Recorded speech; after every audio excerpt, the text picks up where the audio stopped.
Hello, everybody. Sorry for the late start, and welcome back to episode 4 of the Longball Pod. Of course, joined by Hayden, Blake, here with you guys for now. Episode 4. This podcast is officially starting to get more of a rhythm and more of a routine as we grow and talk some ball with you guys. So, Hayden, how you doing? I'm doing well, man. I'm no major complaints. Obviously, super excited to talk this week's baseball. And of course, before we get into that, I just want to say a special thanks to everybody again for coming out, making this podcast a weekly thing. Later tonight, Hayden will not be here. I know you're busy with your college stuff. We have a live broadcast tonight of the Sunday night baseball game between my Atlanta Braves and the St. Louis Cardinals. So for everybody that's here tonight, come back around 7 o'clock, same place, same time, and we'll have that game broadcasted for you guys as well. So without further ado, Hayden, I know most weeks we always have like a little 4 or 5 minute rant on our own teams. Of course, I'm an Atlanta Braves fan. Hayden, as you guys can see, don't get mistaken by the Orioles hat, as you like to say, is a diehard Mets fan. And let's just go ahead and get our little Braves and Mets rants out of the way. And in a couple minutes for everybody in here, stick around. We'll deep dive into all the standings, all the news around the week, and get to your comments and questions down below. Take it away, Hayden. Yeah, so obviously Mets had just finished up a 4-game set against the Rockies, taking 3 of 4. So obviously no major complaints when it comes to that. Would have much rather a 4-game sweep. Definitely capable of a 4-game sweep, but hey, you won 3 of 4. You had a Pete Alonso walk off. Can't really get much better than that for the most part. Mets have been playing very well when it comes to ball. A little bit of on the fun side of baseball. The New York Mets did have their old timers game yesterday, so really interesting to see that. That was spoken about, and that was all over Twitter and Instagram and social media yesterday, talking about that. So super cool that and it's great to see that Steve Cohen is really honoring the past Mets team. Obviously, the Wilpons and the Cats family, they weren't really the best when it came to the nostalgia and honoring the former Mets, whether that was a Tom Seaver, Gary Carter, whoever. So it's really good to see Steve Cohen honor them, and it was great to see guys like Keith Hernandez, up in the batter's box yesterday. Dwight Gooden, Strawberry, all the guys there yesterday, Piazza. I mean, everyone was there. With the exclusion of David Wright, which felt a little weird not seeing him there. But I don't know why he didn't go, but super exciting to see that yesterday. I didn't watch it. I watched some of the highlights, so it looked great to the stadium was packed, and then obviously you won that game yesterday. So super good to see. But in terms of this Mets ball club, they have been doing phenomenal, obviously, since the last time we spoke. They have played 2-game set against the Yankees and a 4-game set against the Rockies. So they are currently 4-3.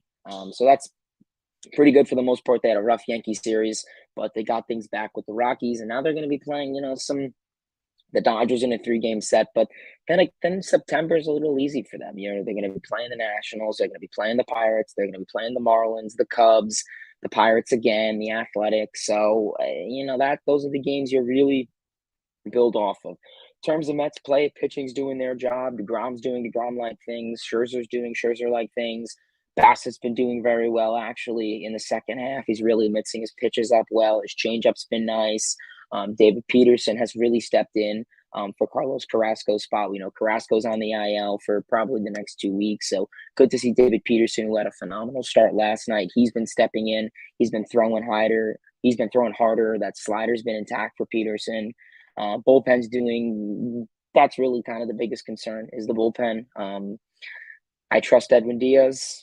I have a little faith in Ottavino, and that's it. This Mets bullpen is going to need work. We've been seeing how Michael Givens has been. He blew a lead the other day. Mets were able to get it back, but these runs and crazy outings by Givens and Trevor May, you can't have those. So I get it. Mets didn't really do much at the deadline for their bullpen, and they're going to have to pay the price for that. So, unless there's, someone in AAA, AA you could possibly call up, Mets are really going to have to figure out with their bullpen. Obviously, you have plenty of guys coming back. Joey Lucchesi, Tyler McGill. Once, Carrasco's back and healthy, Peterson will be in the bullpen. So you'll have those 3 guys in the bullpen.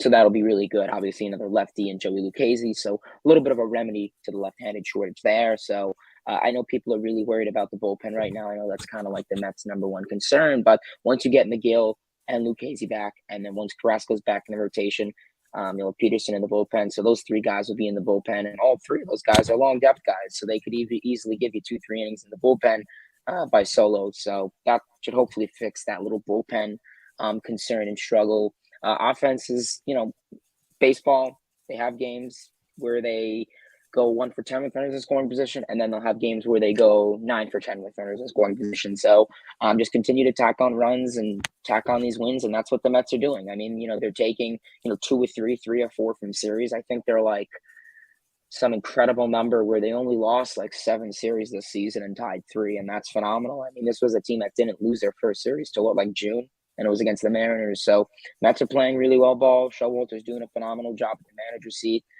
Just no complaints. I mean, Jeff McNeil has been on fire lately. So who knows? Maybe he'll win a Silver Slugger, Gold Glove at second base. That'll be awesome to see. I think it's realistic, even considering there isn't much second basemans with talent out there that are healthy this season.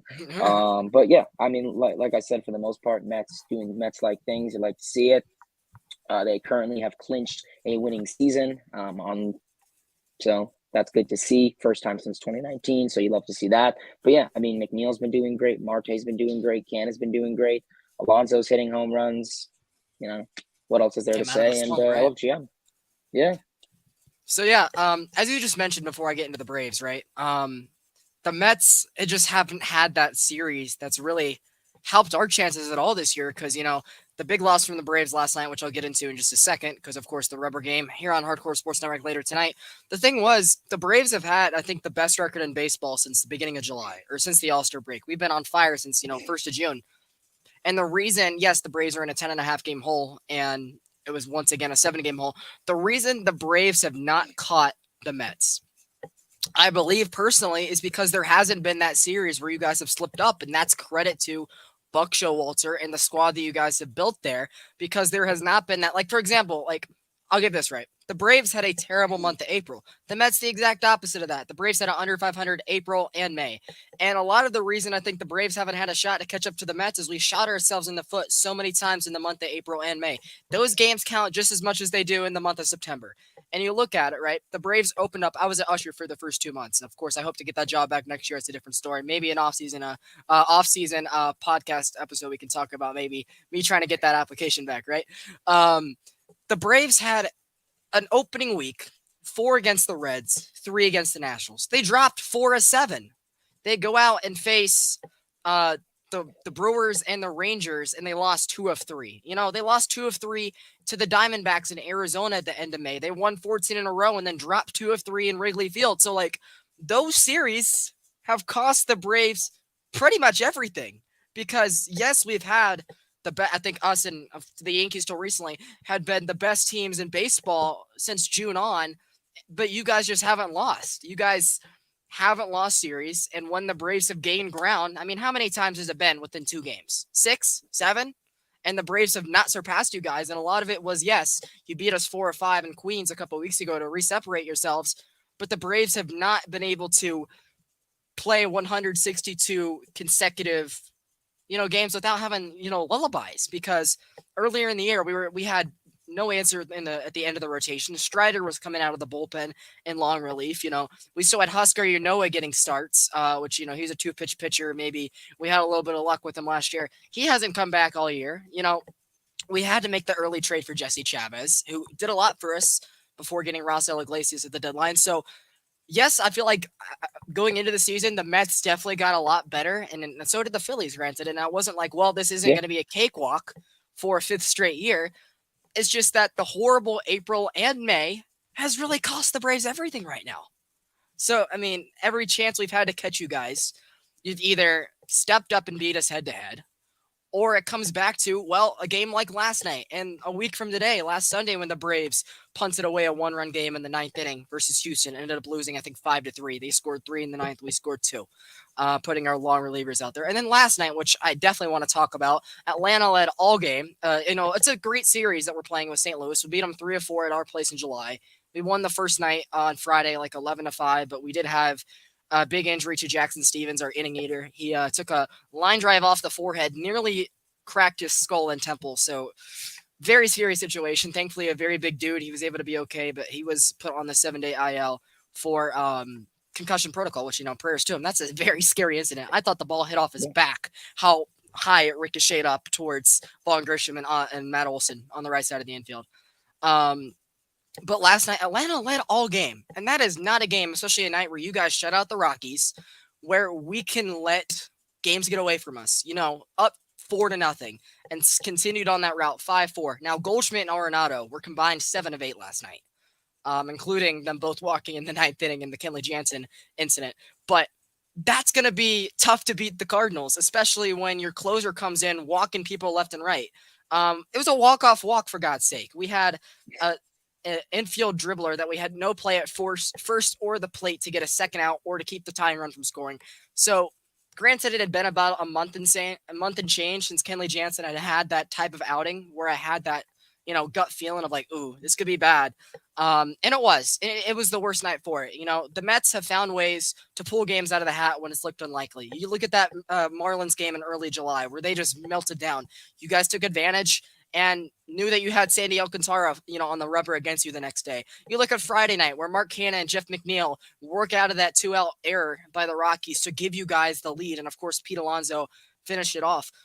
The Braves haven't done that, and games like that re-separate the lead. Look at last Sunday, right, where you guys came back from 2 4-run deficits in Philadelphia, and the Braves lost a tough game to the Astros.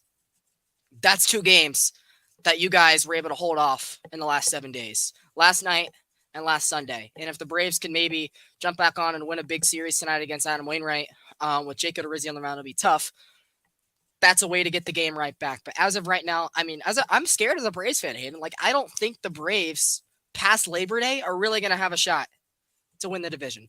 And I personally do not want to have to face Philly or San Diego in a best of 3 with how good their lineup is, how finicky our bullpen has been at times, to then, we get through them and then have to go face the Dodgers in a best of 5.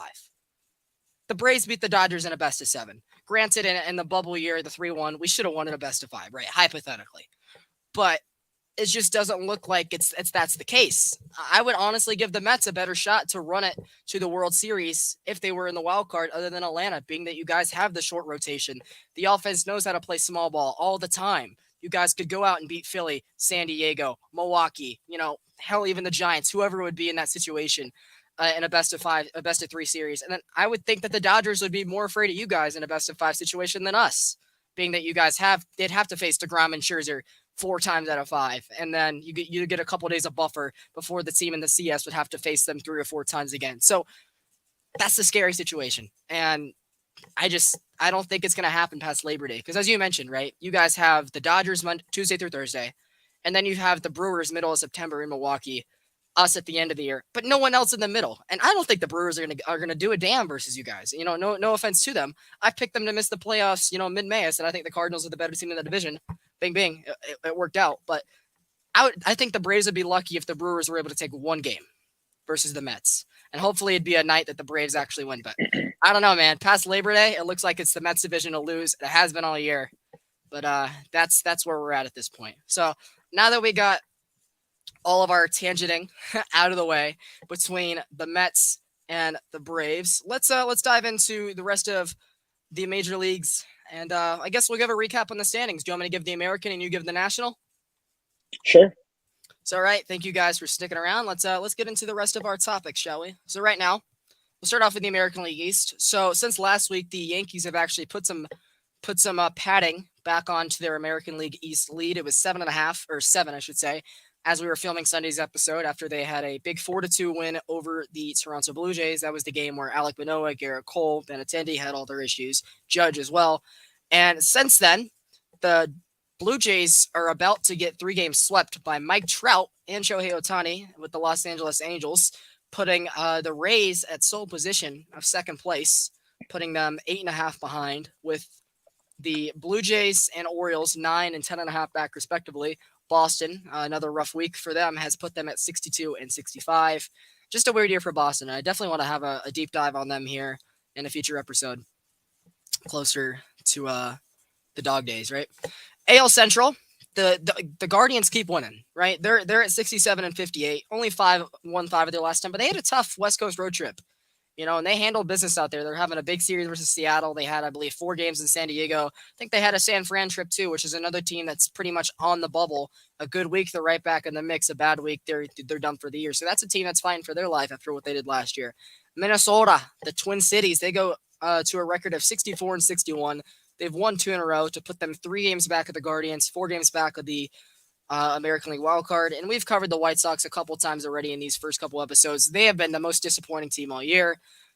I wouldn't be surprised if Lou Russa gets the boot, even though I think that ownership doesn't want to fire him for a second time. They are now at a record of 63-64, a 2-8 stretch over their last 10 games, 5 games back of the division, 6 back in the wild card, and then of course Kansas City and Detroit.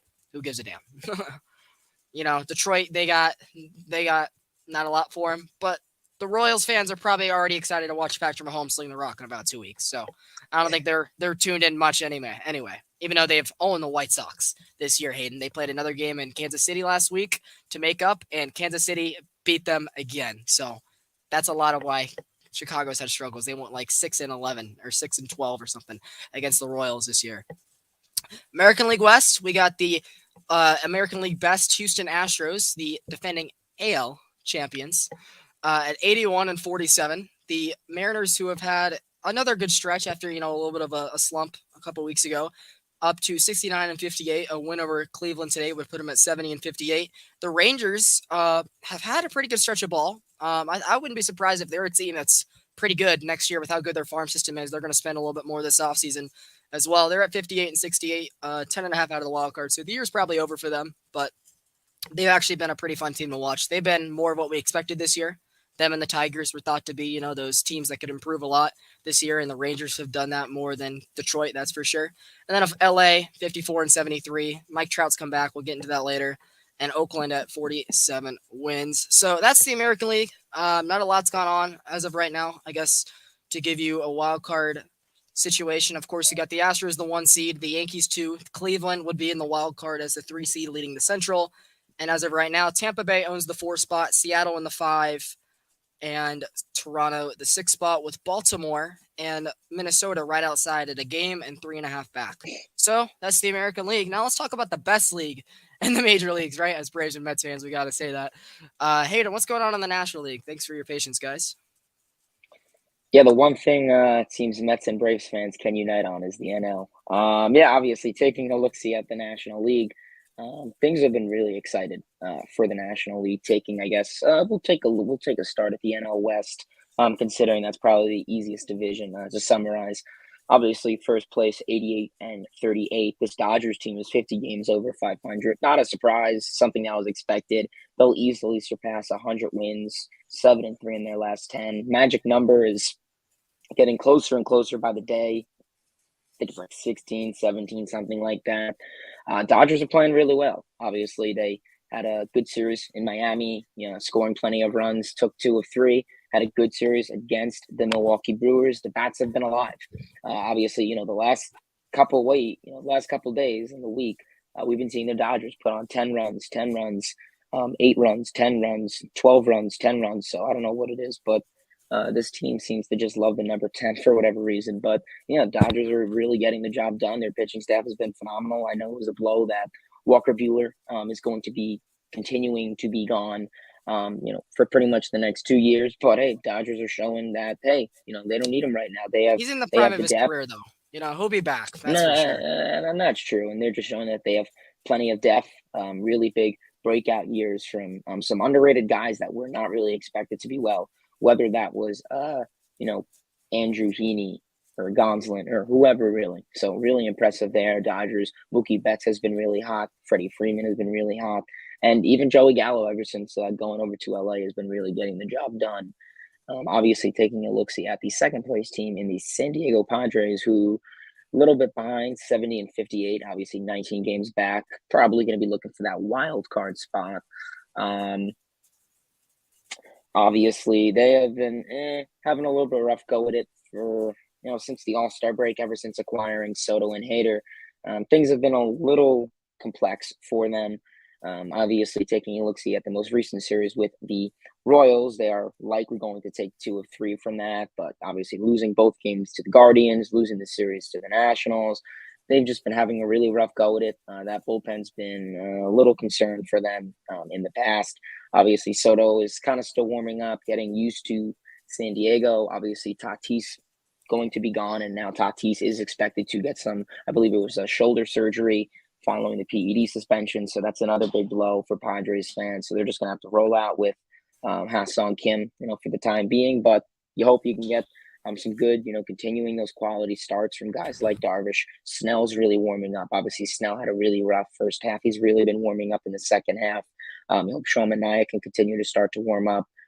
Joe Musgrove's been doing phenomenal things, so that rotation's been getting them far. And with the bats, MVP caliber season from Machado, good season, from the new acquisitions in Bell and Soto. And a lot of their bench, guys have been stepping up. Obviously, third place we have the Giants. Giants, yeah, where is there to start? Gabe Kepler, Now or never. probably same guy he was in Philly. Does not know how to manage a bullpen. They'll be up by 3 runs, and then they'll put someone in, and then that'll give 5 more runs up. So Giants, wasn't really expecting them to go super far this year, obviously. Really unfortunate. Like I said, this team has way too many rentals. I mean, I guess the only few positive things is really been JD Davis since they acquired him. But yeah, Giants have really been having a rough go at it. Diamondbacks, Rockies, bottom feeders in that NL West. Really just at this rate fighting for a draft pick, but better than last season. Taking a look-see at the NL Central, first place we have the Cardinals, obviously 6 games above the Brewers. Cardinals have been doing phenomenal things. Paul Goldschmidt has really, really, really been on fire lately. I mean, this dude is putting up video game numbers along with Albert Pujols. Both of those guys won Player of the Week last week. So Pujols is definitely trying to get to that 700 number in terms of home runs. So He has a going to be chance to get super. another tonight here on Hardcore Sports. Yeah, that is true. So I mean, super exciting for them. Obviously, playing big 3-game set against the Atlanta Braves. Rubber game match tonight, but like I said, their Cardinals were taking the games that they need to against the Cubs, against the Diamondbacks, against the Rockies, and the bottom feeders in that NL Central. So they've been doing a good job. Obviously, Jordan Montgomery has been a huge addition to them in the second half.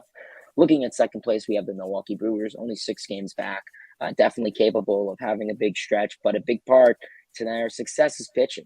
They really rely on their dominant pitching. Obviously, Devin Williams has been phenomenal and really been doing a beyond up to par job in that bullpen for them. But you look at that rotation and Burns, Woodruff, Peralta, and so some of the other guys, whether that's an Ashby, a Hauser, they've really been doing a big job. Thing is, they have the pitching, but not the bats. And we saw what happened for them in the playoffs last year. So, but definitely still a really good team. Obviously, third place, 18 games back, under 500. You have the Cubs. Cubs just rolling out the season, along with the Reds, along with the Pirates. Yeah, not really much hope for, the Reds at least. Pirates, you got a couple guys in the mix. Just trying to work it out I think the for the end of Pirates the might be season. pretty good in a couple of years. I like what they're building. I do. They, their farm system is packed. They have a lot of young talent.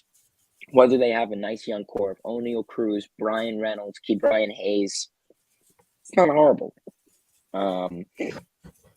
Really isn't. They have a couple decent guys in the mix in that rotation, whether that's a Mitch Keller, whoever. So like I said, we're gonna have to see down the line, with their farm system, but it's not looking horrible. And then obviously the favorite division, the NL East, Mets first place, obviously 2.5 games back from the Atlanta Braves. Like I said, not going to go over them or the Braves because we just recapped them. But going into third place, we have the Philadelphia Phillies, 9.5 games back. Phillies have actually been playing pretty well for the most part. Obviously, the return of Bryce Harper has really been good for them. Hasn't not really a crazy difference because their offense has been doing a great job lately. So I guess adding Harper back is only going to make this team much better than what we've been seeing. So really impressive with the Phillies. I'll give credit when it's needed, and they've done a phenomenal job this season. Their pitching has been great. They haven't beat you And guys though. guys, yeah, they're 15-4 against the Mets, but 6-6 with against the Harper Braves. down, yeah, but with guys like Harper down, listen, a lot of players, on that team have been slumping. They've been a little streaky, whether that's a Hoskins, whether that's a Realmuto, Schwarber, Castellanos. They come up in the time when maybe they need it almost. So Phillies, really, some of their bats are streaky, but they came, into clutch and really help produce during the time Harper was gone. Alec Boehm's having a phenomenal season for them, really a breakout year for them. Bullpen has been really an increase. Guys like Sir Anthony Dominguez has been phenomenal for them. Brad Hand, Nick Nelson. Surprisingly, Jose Alvarado's been a little bit better than in the past. So, like I said, we'll see. Their rotation has been holding up, so good to see from them. Marlins, 26 games back, under 500. You got Sandy Alcantara and Garrett Cooper, so enjoy them. And then last place, obviously, the worst record in the National League. You have the Washington Nationals. And yeah, not much to say there. Yeah. Number one pick watch. They're currently pretty much 3 games ahead of the Athletics in the race. That might be an exciting close. You know what? Could be. I think that was a pretty. I think this week in baseball has had a lot. And while you went over that, of course, we told the chat about 10 or so minutes ago to get some stuff ready to ask for us, and of course, we got some more topics to bring to the table as well. So I feel like they might be able to answer a couple of our questions we have here. So let's go ahead in the chat Q&A. I don't know if you can see all the comments or not, Hayden. I'm pretty sure you can. I can. So we'll start back up at the top. Of course, my friend Nikki joining in says ratio. He's a Mets fan, so he probably came in during the Braves rant. So I understand that. Let's hit back home to Jack in the Box, one of your viewers. He says, "Will the Mets put McGill back in the pen?" Yeah, it seems as of right now they will. I've said this on my channel thousands of times, where you look at McGill and you look at his numbers in the minor leagues, the innings pitched. This is a guy who's only had 130 innings pitched max in all of his minor league career, and obviously you translate that at the MLB level. I mean that's going to be what till the All-Star break. And obviously he's never really gone near that. Obviously he came in the Mets last year in the second half and hasn't really pitched much since June, early June. So it's going to be an adjustment back from Tyler McGill. I really love what this dude has. I mean, I see a resemblance to that Jacob deGrom, Zach Wheeler type of wind up, really elite stuff. The drop on a lot of his pitches, slider has really been intact. The velocity has increased. It really has. Obviously, this dude now I think is easily capable of topping out 99, 100 compared to last season where he wasn't really a hard thrower. So something he worked on this past offseason. Obviously, he mixed that changeup into his repertoire, which has been pretty nice for him for the most part this season. But as of right now, I think for the innings pitched, I think it'd be good to settle him into the bullpen for the rest of the season.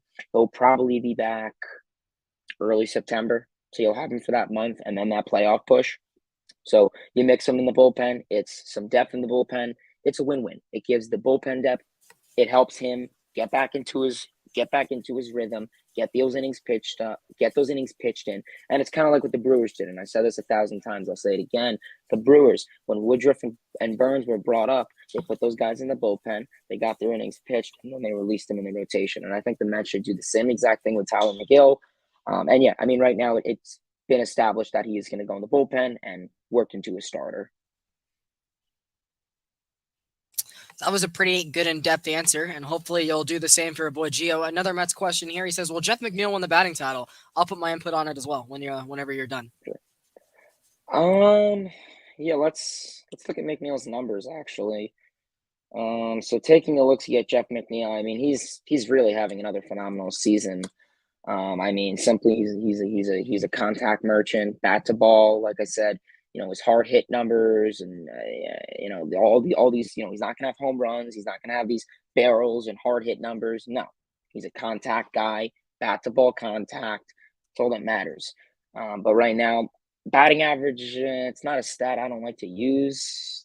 It's kind of vague, but right now he's batting 321, OBP 330, OBP 373. That's phenomenal. And OPS 833. So once again, average 321, OBP 373, and OPS 833. He actually did make a little history this August, having the most hits in a month. Obviously, August today is the 28th, so I believe 31st. So we have 3-4 days left in this month.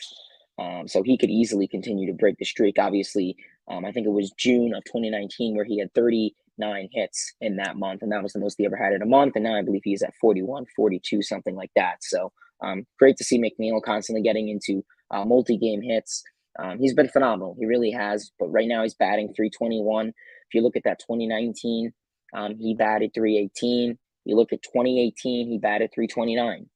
And 2020, 311. So I mean, right now, I think it's certainly possible. I mean, let's kind of take a look see at the leaders, MLB batting average leaders, and I I know mean, we'll Goldschmidt's see. I ahead. know, yeah, I know Goldschmidt's there. Obviously Freeman's there. So looking at the top five in Trey. average, we have Goldschmidt at 338, Freeman 326, McNeil 321, Arias 319, and Turner 311. So right now he's number three. I mean, he's 5 points away in terms of average from Freeman, and then a dozen and some change from Goldschmidt. So I mean, it's certainly possible at the way he's hitting to get in that number two spot. I think it is certainly possible. You never know if Goldschmidt has a tough week, Freeman has a okay week, and McNeil has a week like he's been doing. It's possible. I definitely think he'll probably finish, top five, definitely top 10, no doubt. But right now, I think it's kind of hard. I think it easily can still be Goldschmidt, even if he could win the Triple Crown. Goldschmidt, that'd be even more amazing. But right now, yeah, I really do think it's probably going to go to Goldschmidt. I would love it to go to McNeil. We'll see. It's possible, but I think my money's on Goldschmidt as of now. And I think Goldschmidt going 3 for 4 last night also probably added to his cause. And of course, Trey Turner today took a liner off the forehead, a ball that got away from the starting pitcher's grip, and he stole second base the very next pitch. So someone who's going to get the bag in free agency this offseason, whether it's with LA or elsewhere, Trey Turner is, I think, one of the most underrated players in baseball. But I feel like the last couple of years, people have kind of finally realized how good he was. Because a couple of years ago there was a lot more shortstops that were in their prime, and since then a couple of them have fickled out. Trey Turner has not been one of them, and I think everybody has realized how good that man really is. So, I guess in my point of view, I wouldn't be surprised if McNeil was able to win the batting title. I know that he's been like one of the exclamation points of y'all's roster this year. Had the worst season of his career last year, hitting 270, 280. Power numbers were up, right? Everything else was down.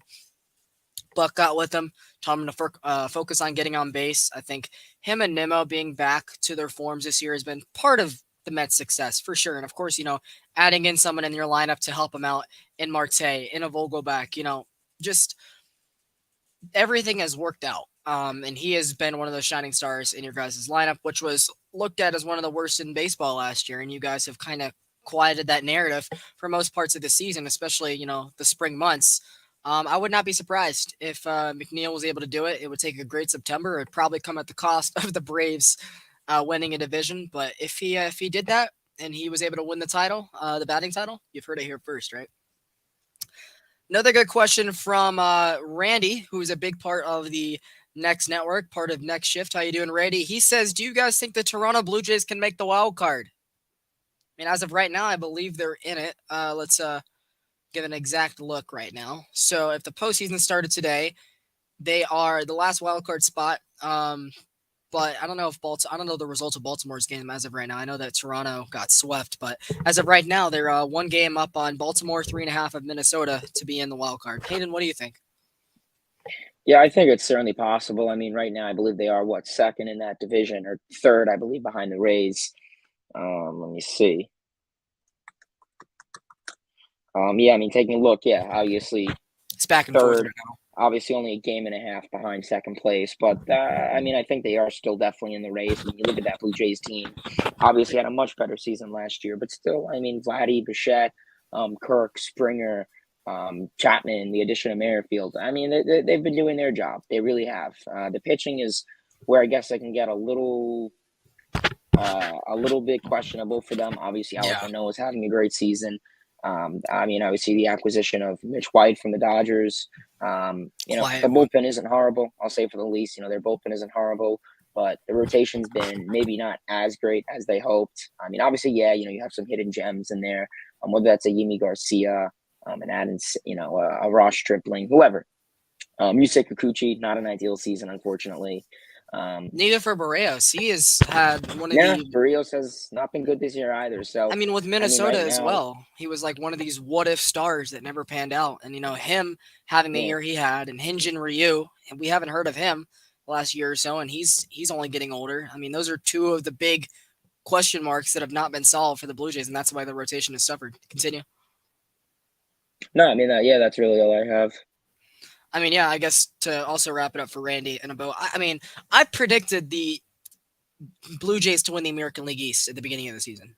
Um, I wasn't as high in the Yankees. I mean, I think over the course of the season, they've showed that they are a better team, but I knew that slump that they had just recently got out of was doomed to happen at some point. They were 52 and 21 at some point, and I'm like, there's just no way this team is not built to be that good, and that good of a division. So, but I mean, the Blue Jays are still in it. They took 2 of 3 from the Bronx last week. This Angels series is going to be really haunting to you guys. Catching Mike Trout at the wrong time, which we'll probably get into Mike Trout's return here in just a second, what that means, for the Angels fans that are listening, and the rest of baseball. But I'm going to go on a limb right now. I think they will. Um, I don't think that the American League East would get all 3 wildcard spots. I wouldn't be surprised if Baltimore is just outside the party and it gives them fire for next season, kind of like Seattle was this year. Last year, Seattle got so close at the end of the year and, had a very, up and down last week of the season to leave them out of the race. They won, 92 games, and the world champions only won 88. So it was just a rough scenario for them. But I wouldn't be surprised if Baltimore was the one just outside the party. Same with a team like Minnesota.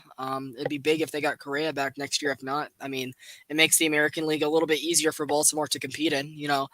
Tampa Bay, I don't think that they'll ever be able to win it with how they operate. I think that they'll always be a very solid team, but I just don't think they're ever going to be able to cram out 13, 14 postseason wins, especially in the new format, to ever get to a title. They're going to have to spend a little bit more than they are right now. Which another topic to get to later is they had another player extended, right? But I'm going to say right now, the Blue Jays will make the wild card, and I wouldn't be surprised if they beat the Yankees in a best of 5. I'll leave it there. I think that's pretty much it. Of course, Randy also says, can we have a 1992 World Series rematch? The year the Blue Jays last won it all against my Atlanta Braves. I wasn't alive at the time, so it didn't really haunt me to that degree, but I do know of that series the Braves let get away.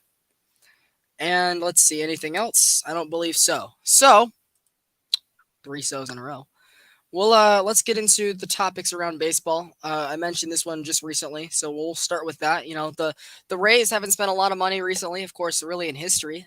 They just won the American League in 2020, won over 100 games last year, decided to get a big contract to their rookie shortstop Phenom, who will be back from injury, I mean, sooner than later at this point, Wander Franco. And they also extended the guy who's going to be back from Tommy John at some point in this spring training, Tyler Glasnow, who I don't know if you have the details of it, Hayden. All I know is this dude is one of the more entertaining pitchers to watch, especially in that rotation when they had a good Ryan Yarbrough, Blake Snell, Charlie Morton. Like, this guy was fun to watch, even with the mix of guys they had with him there.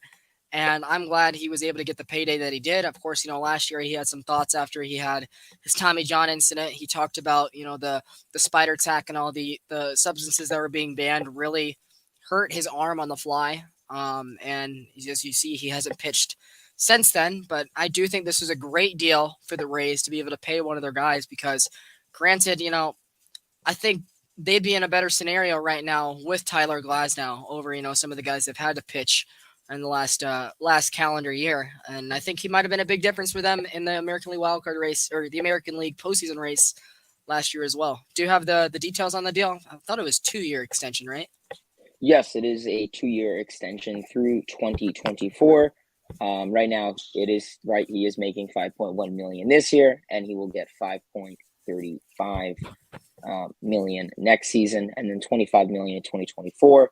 And then when the first year is over, he will be eligible for free agency. So 2024. Probably the days of his Rays career ending at that point. He's gonna want a lot. Yeah, I mean, we'll have to see. Obviously, Glasnow. I mean, he's a unit. I mean, 6'8". This dude throws absolute heat. I mean, down the zone. He is a really big dude. I mean, unfortunately, he was not there for the Rays last postseason. Possible reason they weren't able to get it. But I mean, like I said, he had Tommy John. I think about a year ago, around today. I think it was around this August a year ago. Yeah. He received Tommy John. We know that he had the partially torn UCL, around early last season, and he was kind of like, will I get Tommy John? We'll see. And you know what? That's just, and now you have to bite. You got to get it, because you can't just go on this partially torn UCL and continue to pitch. I mean, it's a ticking time bomb. And we've seen it from some guys like Seth Lugo and some other MLB pitchers, and it's a Kirby ticking time Yates. bomb. You know, he he made the right decision just to get it. Obviously, it would have just him not just would have been prologuing his absence. Obviously, he did throw last week, 21 pitches to a pair of minor leaguers last week before their game last week, and he topped out at 97 miles per hour. So, I mean, his velocity is going to continue to get up there. Obviously, I know velocity isn't a huge factor to pitcher success. It's more Yeah. movement and drop, but still, I He- mean, he's definitely known for his heat, and obviously he'll like I said, 97. Hopefully he can get back up to his 99, 100, definitely 2-3 mile per hour. So not a drastic difference, but I mean, definitely it goes to show you the progress he's making. Do you think he'll be Like back I this year? said, yeah, I mean, obviously, with the Rays, sitting on top of an American League wild spot, I mean, it would be nice for them to bring him back. Obviously, Glasnow hasn't ruled out a return this season, so we'll have to see. Honestly, I mean, him joining Shane McClanahan, who Rasmussen's has had a been good pretty year good this too. season. I mean, McClanahan had a really dominant first half, still having a good second half, maybe not as dominant in the first, but I mean, him, joining that rotation really would help out a lot. So, yeah, I mean, like I said, we're honestly going to have to see what it's going to look like. I think there's a 50-50 chance he'll come back, maybe in a bullpen role or something around those lines. And I guess another Rays related topic. A lot of people talk about how they're always able to make a lot of these miraculous trades that always work out in their favor, like the Austin Meadows Isaac Paredes one. I mean, Meadows he's debatably been one of the better bats in that really bad Detroit lineup this year. But they got Isaac Paredes back, who a lot of people looked at as like, who? Well, okay, the Tigers just got another piece to make them closer to 500 in the 2022 season, right? Paredes has been on a tear. I mean, you look at the a lot of people say they don't lose trades, and honestly, I think the only one they've lost the last couple of years is trading away Willie Adames. There could have been a world where they had Willie Adames at Yeah. second, playing short this year with Brandon Lau still, kind of like the old days, as they wait for Wander Franco to come back. Because Yandy Diaz has gotten a lot better as a ball player since they traded away Willie Adames as well. And you think about what they could have had with Wander Franco and Adames in that middle infield. With something like Brandon Lau hasn't been himself the last couple of years either. I believe that debatably his brothers are probably soon to pass him. I mean, if not, I think Nathaniel Lowe on the Rangers might be the best Lowe as of next year, if not already. And of course, Brandon Lau's always been one of the best defenders in the American League the last couple of years. But his average has just not been there. He's always had good power numbers, in the trap. That's always something very hard to do. But he's always been like a 210, 215 hitter with great defense, and he'll hit you 30 bombs a year, 25 bombs a year. But you really look at what they might have lost in that Willie Adames trade, because I know they got back some minor league arms, which, the Brewers, always turn out good arms. The Rays always turn out good arms. It's probably not much of a loss in that scenario, but the thing is, can they help him this year? Because, they've let the last couple of years slip away. 2020 bubble or not, like the Blake Snell pullout in Game 6 was really what cost them a championship that year. And a era that's been so good for Tampa sports, right? The Lightning have won 2 of the last 3 Stanley Cups. The Buccaneers just won a couple years ago, the first year with Brady. They might again this year. I wouldn't be shocked to see Brady go out on top of the mountain. That'd be good to make him just go ahead and retire, right? And It's also, the year of Tampa. and then the Rays have been so good for many years. And I know that people say that they don't have a lot of fans. And that's another story for maybe the offseason on how, what they really need to do to get people into the seats. And that might be, having to get rid of the trop. But yeah, I mean, Tampa is a great sports market. It really is. And they've had one of the most consistent ball clubs for the last decade. It just sucks that they don't spend enough to, I don't think, ever, be able to win it all. One thing I want to look at, wouldn't it be really cool? Because, Blake Snell's San Diego career has not been ideal. Would you be shocked if the Rays offered him a come home contract this offseason?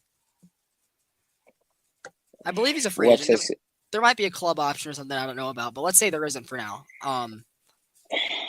Yeah, I mean, because right now, I mean, we've been seeing Snell, and he just hasn't really been able to figure himself out in San Diego. Obviously, he's had a couple decent starts where he had his stuff intact, but really, he's just been getting lit up, and a lot of his numbers, a lot of the metrics are not good so far in San Diego in the 2 years. And I mean, he really had it in the Rays. Obviously, a Cy Young caliber pitcher, All Star caliber pitcher, dominant numbers, I mean, striking out batters left and right.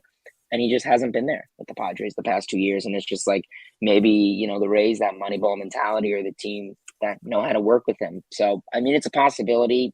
I don't picture it, but I mean, anything's really possible. And I mean, would I enjoy seeing it? Sure. I have no problem seeing a reunification with the Rays and Snell, but I They don't already see it. back Archer, right? They already brought back Chris Archer for a stint. Might as well try it again Yeah. with the guy who shares a first name with your boy. I think the more realistic approach would you know how bad Dallas Keuchel's been in the major leagues this year, right? All Yes. around. The only team that could save his major league career would be the Tampa Bay Rays, and I wouldn't be shocked if they signed him as a bullpen guy next year. I really wouldn't. No, and they could get him for really cheap, and he's gonna be automatically better than he has been this year for Texas, Arizona, and the South Side. And we've talked about Chicago, how badly their organization's been run the last decade. They cut him and DFA'd him at the very beginning of the year. If somebody like Chicago was able to see that coming miles ahead, that tells you how many red flags have been in Keuchel's game the last couple of years. But yeah, I mean, the Rays are always a fun ball club, right? And I think this Tyler Glasnow contract was really the best they could do. I'm not sure how many guys they have to pay in the next coming years. It seems like every time they have a big contract coming up, they find prospects and who knew these guys to fill that void and debatably get more depth to their team. And as I said, they're right in the thick of the race again. Top wild card spot, 8 back of the Yankees. Right in there with Baltimore and Toronto for the East. And Seattle and Minnesota are right at their heels as well for a postseason spot. But this is a team where if they get in, they're trouble. And something like Tyler Glasnow being added to that team would make them more dangerous than they are. A similar situation to talk about here, but minus the dangerous mark. Mike Trout, of course, playing for a terrible Los Angeles Angels team of Anaheim. Here again, he missed 2 months again with leg and back tightness. Something that's nagged in the last couple of years, and his prime doesn't have a lot left in him. That's for sure. He might not even be a center fielder here in the next coming years. I would not be surprised if he ends up being a corner outfielder sooner than later, which is really, really sad to say the least. With Shohei also only having 2 years left on his rookie deal, and it doesn't look like he's getting paid because the Angels are going to be sold in the next probably 4 or 5 months to a new owner. Hayden, I'll throw this out to you. Wouldn't it be something if Cohen bought the Angels and tried to have an Angels Mets World Series? I would not be surprised. I don't think you're allowed to own two teams at the same time, though, right? Isn't that No, something with the MLB? probably So that'd not. be maybe be like, hey, wife, Steve Cohen, of course, buy the Angels. You can use my paycheck. But anyway, of course, Trout coming back. I mean, what's the Angels record? We went over it earlier. The Angels are 55 and 73. They swept the Blue Jays this week, but year's over. Another lost year for Trout and for Shohei and for a lot of that young talent. Anthony Rondon has been always hurt since he's been there. Stassi and Fletcher kind of came back to earth after they had a couple good years. Brandon Marsh is out the door. Joe Adell was injured left and right. The Syndergaard move didn't work out. Lorenzen had a fluky, spring. They signed Iglesias for 4 years and they immediately ship him out to us, which, okay, cool. I'm glad that we were able to get the guy, but it's just what we gave back was an absolute finesse. We gave him Tucker Davidson, a 27-year-old TikTok prospect, and Jesse Chavez. So it's just the Angels are a crapshoot. And yeah, Mike Trout is fun to watch, and he's a great part of the game, but it's end of August. And I don't think a lot of people are paying attention to the Angels at this point. They've had that spiraling doom collapse since the beginning of June. So, I mean, Hayden, this is a big get to have somebody like Mike Trout back for the last month of the season. But how does it really matter at all, other than just to have a fun late MLB TV night action? Yeah, I mean, right now when it comes to the Angels and Trout, you're not competing. So is there really much of a point in bringing him back? I mean, if we were in the conversation where Trout and the Angels were, if we were in the conversation where the Angels were competing, maybe they were 2-3 games out, then yeah, obviously Trout coming back would definitely be something to talk about. But Angels are out of it. It's the Mariners Astros division or wild card to fight for. There's no point in bringing him back. There's no point in rushing him back for him to get hurt. I mean, Watch out we for know that he Texas had next that. year too. Yeah, even the Rangers. So I mean, right now he's been playing good ball since returning.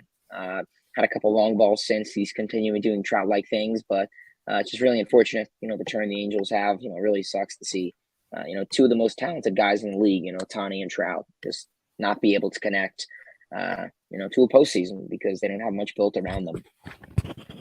So I mean, I know he's locked up for a long time. I mean, the contract isn't really as much of a situation to talk about with Trout as it was with Shohei.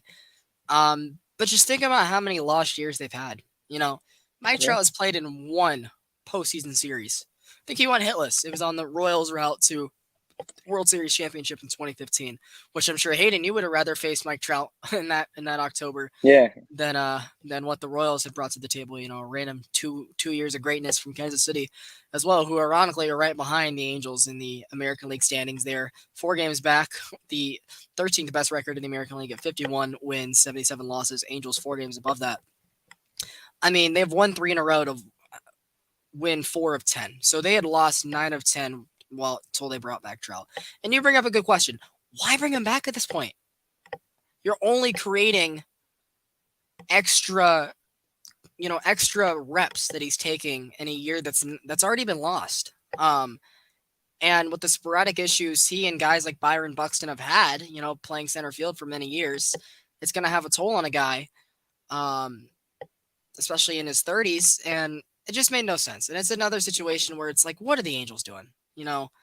I hope that whoever buys them is going to turn this franchise into a right conversation, put them right back to where they need to be, because this team has lots of talent. They are looked at as I'll wait for Hayden to get back, so I'll go on a little bit of a tangent here. The Angels are always looked at as one of the quote unquote super teams at the beginning of a season. It just never turns out to be that way. David Fletcher, they gave him a contract, and he has not been what it's worth. Anthony Rendon, they go out and pay him instead of getting pitching, and he's broke his hand the last 2 years, right? And he didn't play a lot in the 2020 season, his first year there either. So after winning a World Series with Washington, guys like Max Stassi and Joe Adell have shown flashes, but they haven't done it in a full season.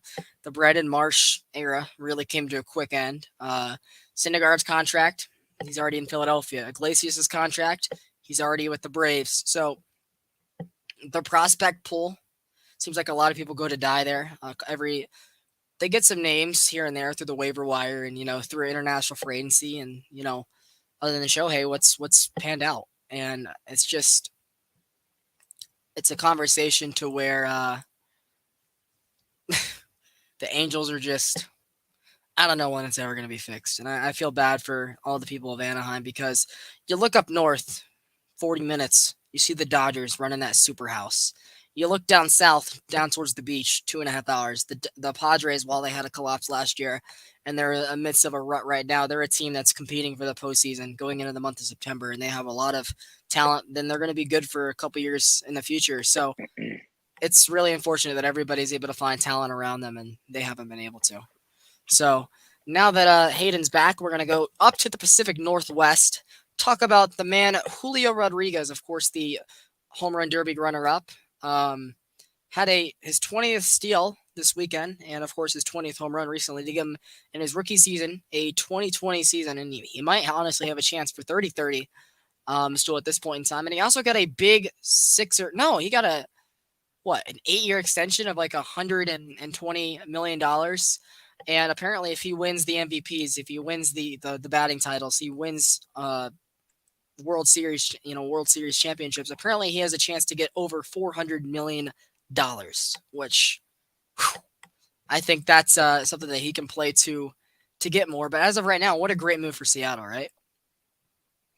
Yeah, I mean, it's the fact is this dude hasn't even played a full season, and they already love what they've seen out of him. Obviously, former number one prospect is officially locked up through 2034, and deal could possibly go on to 2039. So, I mean, we talk about a long-term deal. Like I said, he's guaranteed those 12 years through 2034, and then could possibly have the reason to continue to go to 2039. So I mean, that's just insane to say. Obviously, he's guaranteed 210 million as stated.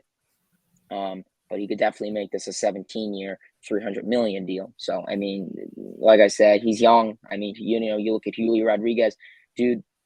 Hasn't even played a full season right now, and the Mariners love what they've been seeing out of him. The 21-year-old is having definitely the rookie of the year season. He'll definitely most likely get it.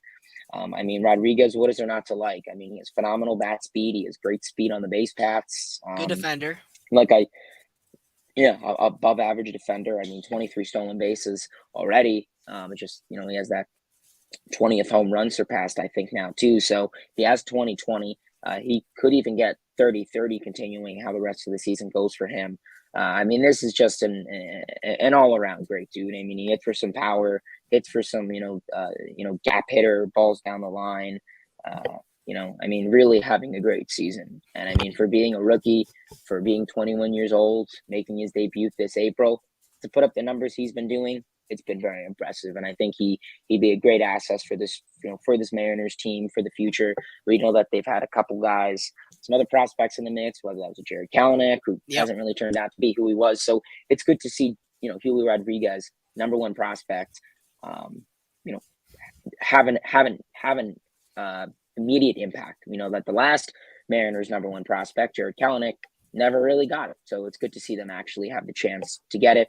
I love Julio Rodriguez. I mean, I followed this dude a lot throughout the minor leagues, so I'm glad to see him have his success in the major leagues, and he'll definitely win Rookie of the Year this season, no doubt. So, of course, I believe that the Mariners' 21-year postseason drought is going to be coming to an end here in about a month and some. I know that they're not fully locked into it. They got to keep playing their game, but they don't have the toughest of Septembers. They get some of the Oakland, some of the Los Angeles. They do have to face the Braves and for a 3-game series, but going out to Seattle, that might be a tough task for my guys. So Yeah, they I think that this team is one of the shining spots in baseball, for the Pacific Northwest. I mean, I mentioned it a couple times. The Seahawks just blew it up. They got a new hockey team that's not the greatest yet. Um, this is going to be the sport to watch in Seattle for the next few seasons. And of course, that brings it's another Drew good Lock question. season. Yes. Well, actually, Geno Smith, I think, got the week 1 start, right? So not Oh yeah, even you're right. You're right. Yeah. not even Drew Lock season yet. I love that we were able to throw in other sports every now and again. Show that we're not just baseball guys, right? I guess the question is, what does this mean for Jared Kelenic, right? I mean, you look at it this way. The Mariners actually have a lot of good outfield depth. They got guys like Mitch Haniger. They got guys like Winker and J Rod to make it to where Kellenic's struggles have really been only a blemish, being that even guys like Kyle Lewis have come back for stints and done better than what Kelenic is. Kelenic is only 23, 24 years old still. And with Edwin Diaz doing what he's done this year, the whole trade idea has been flipped on his head. How, would you say next year is the make or break season for Kelenic? Like, if he doesn't figure out major league pitching next season, then he's officially a bust. I mean, I think so. What about you? Yeah, I mean, I think we may have spoke about this a couple weeks ago. I know I've spoken on my channel a lot, but yeah, I agree. I think it's really uh, pretty much it's the year that's going to determine, is he a break or is he going to be an MLB player? Like I said, he just has been showing he can't hit at the major league level. Obviously, he's been hitting great, and AAA. Obviously, he's been hitting the long ball. He's been hitting all around. Just cannot hit at the major league level. I mean, he had a home run against Garrett Cole and a couple other, good offensive moments, but Yeah. he just hasn't been doing anything. I mean, a 170 sub average, 500 OPS. I mean, 100, 200 on base percentage, 50 to 60 OPS plus, WRC plus. Those numbers aren't going to roll. And I mean, right now, I mean, defensively, he's whatever, but, for an outfielder, you need more offense. He's not a catcher or anything, or a pitcher or anything like that.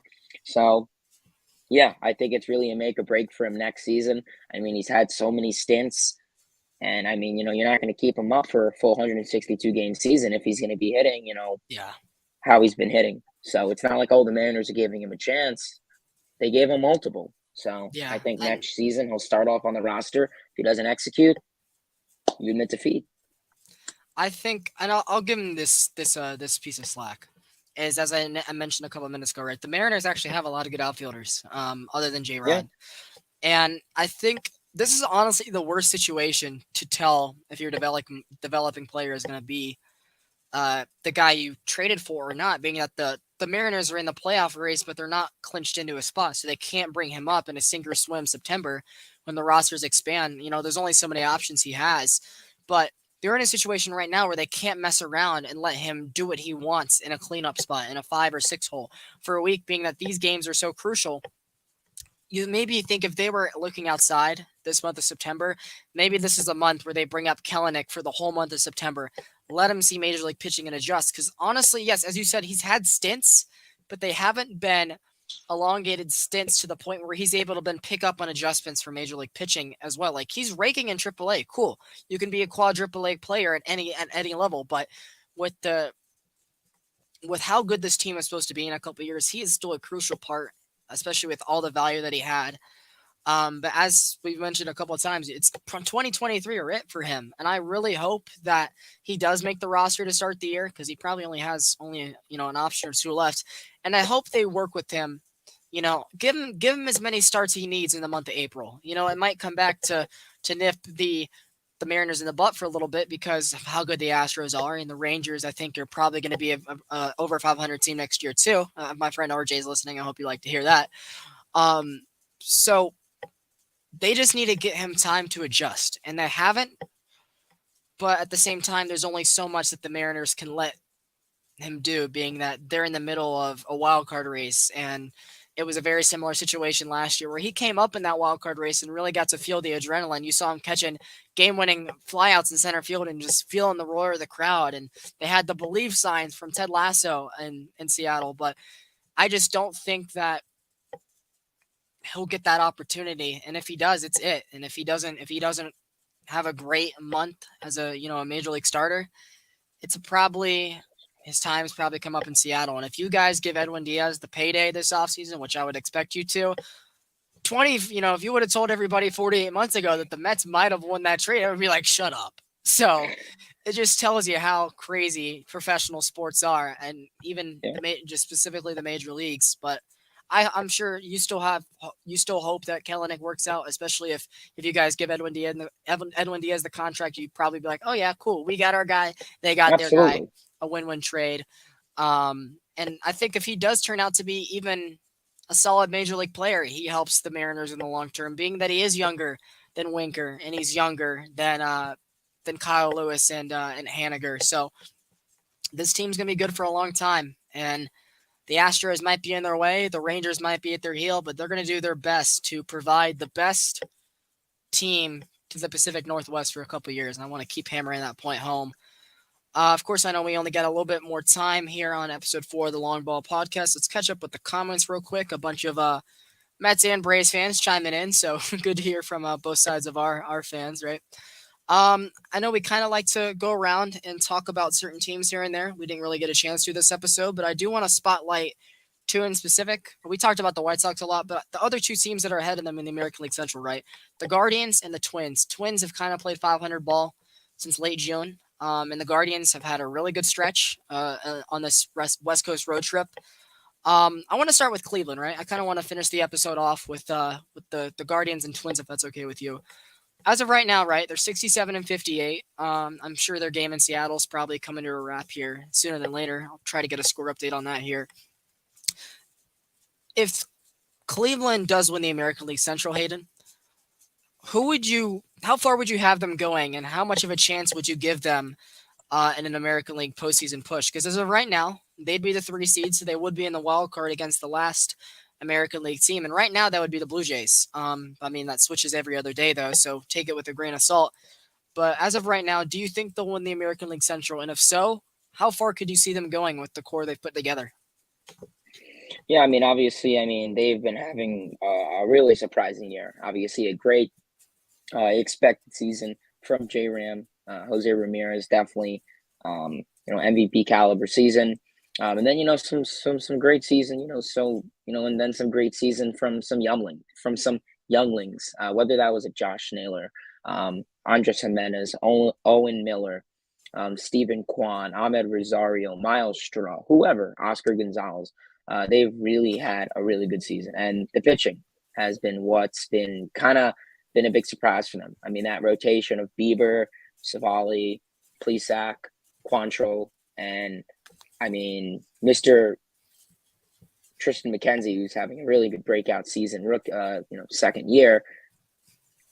It's going to be interesting to see what this Guardians team is capable of. I think the rotation is set. They have a really nice rotation. I mean, is it a top three, top five? I don't know about that, but I think it's definitely a top 10 rotation. You can make an argument for. I mean, that 1, 2, 3 of Bieber, Savali, Plesac isn't horrible.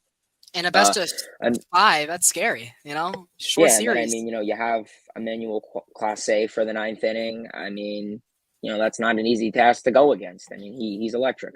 But right now, I mean, depends how it's going to be. I mean, I think this is the team that could easily put up a fight against the team like the Rays, Which is who you'd be the going Mariners. against. They won't be seeing Houston or New York, so those are the types of teams they'd be Right. facing. Yeah, I mean, I definitely think this is a team that is capable of getting to the ALDS. And as of right now, they're down 3-0 in Seattle, top of the 7th inning. Mariners had a 3 spot in the 5th, only 6 hits on the board, but as of right now, the Mariners are en route to winning the rubber game in that series. So, a point about Cleveland, right? They're another team that doesn't spend a lot of money, and it was kind of big for them to extend J-Ram this offseason. Of course, they gave you guys Lindor. You guys gave them a couple good pieces back. It looks like maybe a win-win trade for both sides.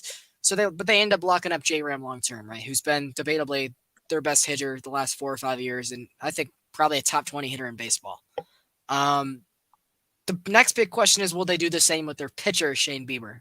There's been a couple times where they've had great pitchers on contract years and they ship them away. We saw it with Trevor Bauer. We saw it with Corey Kluber.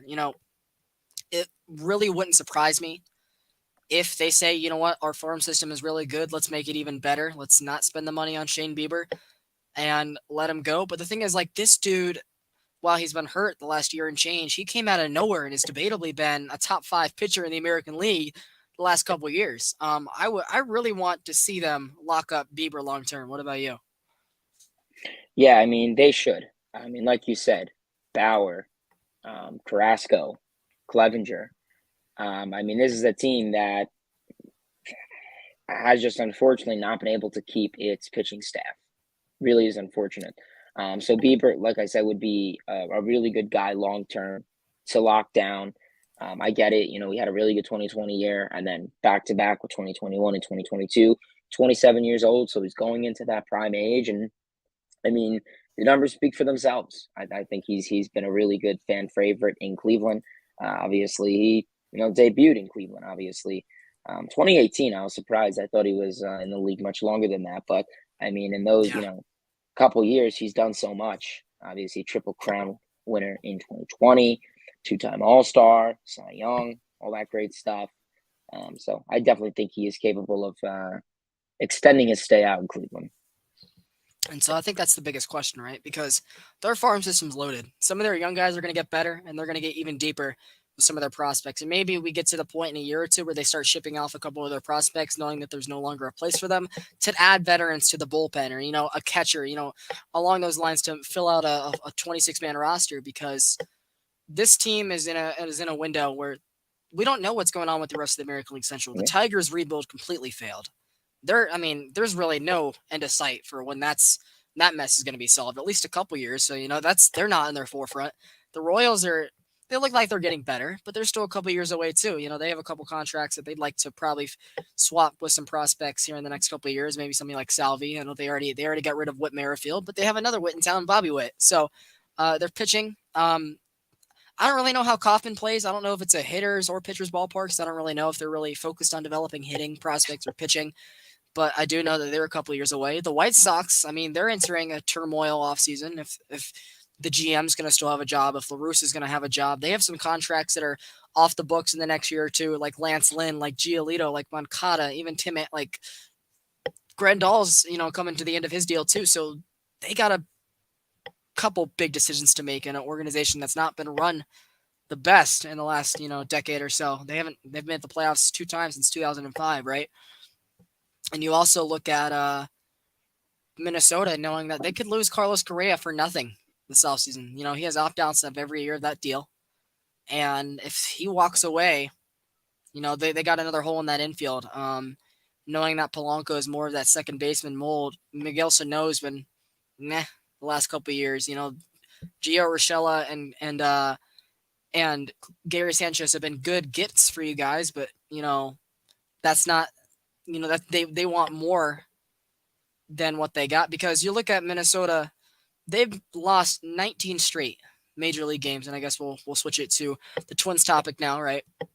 They've been in the postseason a lot the last 20 years or so since they last won a World Series, but since then they have debatably been cursed. They've had a lot of inconsistent years where last year they were looked at as a team that might go to game 162 in the division with the White Sox, and that did not pan out.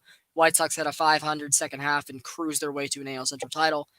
And this year everybody looked at them as like, oh yeah, they might be a sneaky little team behind a team like Detroit, which wow, we were all of us were such idiots, right?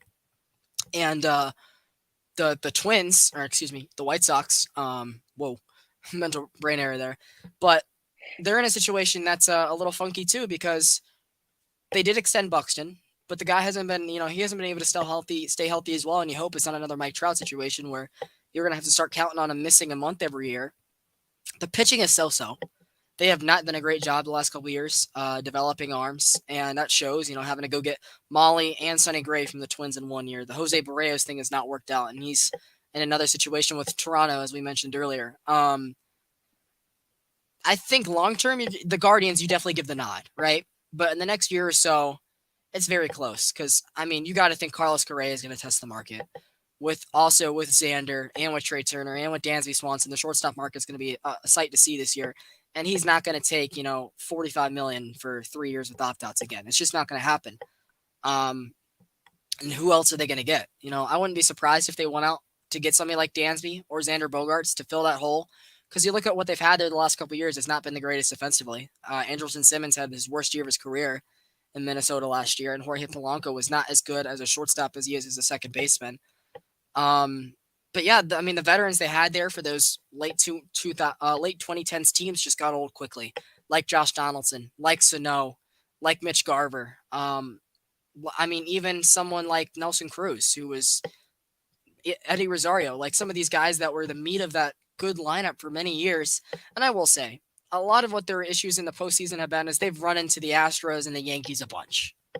And those have been tough guys to beat early rounds for years. And even they've run into some great Boston Red Sox teams too. So you got to feel from them on that part. But if you're a Twins fan, Hayden, the next 2 or 3 years, what is their ideal future looking like? Yeah, Twins are in a really rough position right now because, like I said, we said it last year, AL Central hasn't really been a whole lot of suspenseful, I guess is the term to use, division. And if you look at the Twins right now, they had a really unfortunate year last year where they lost 100 games just about, I believe, last year. And coming into this season, they were, kind of expected to be questionable. And obviously 65-61, 2.5 games back from the Guardians. Right now the Twins are in a really weird position because, obviously, you signed Carlos Correa long term, likewise for Byron Buxton. So you have two guys on there on, relatively big contracts. Some other guys in the mix, Luis Arias. Obviously, you brought in Gary Sanchez and Gio Urshela. You acquired some pitching, Tyler Mahle, Sonny Gray, Chris Archer. So, they're just in a really weird situation where they're signing, some bullpen. They're signing rotation arms. They're signing, outfielders to, extensions. They're signing a new, dominant shortstop. And it's just been unfortunate. I get it. Correa, isn't having a season compared to what he has been in the past. He's had some injury concerns. But right now, I think really with the Twins, I think this year how they finish is going to determine a lot. I really do.